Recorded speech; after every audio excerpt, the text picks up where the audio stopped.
আজকে কয়েকটা কথা বলবো প্রবাসীদেরকে নিয়ে। প্রবাসীরা যা করতেছে এটা মেনে নেওয়া যায় না। যা করতেছে বা যা দেখাইতাছে তাদের নামে কিছু না বললে নয়ই। প্রবাসীরা এত খারাপ আমার জানা ছিল না আগেই। হ্যাঁ, প্রবাসীরা খারাপ এই কারণেই বললাম, প্রবাসীরা একবারও চিন্তা করে না এই যে আপনারা মাল ছাপানা নিয়ে যান আত্মীয় স্বজনের জন্য, আপনাদের কথা কি একবার চিন্তা করে তারাই?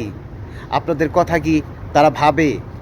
তারা শুধু আপনাদের কাছ থেকে নিতে জানে, আপনাদের কি ভালোবাসা দিতে জানে না। ভাই, আপনারা এই মাল ছাপানা থেকে একবার বিরত থাকুন। কাউরে কোনো কিছু দিবেন না, শুধু নিয়ে আসবেন হাতে করে টাকাই। ওই টাকাই আপনার সম্বল, ওই টাকাই আপনার লাগবে, খুবই দরকারি।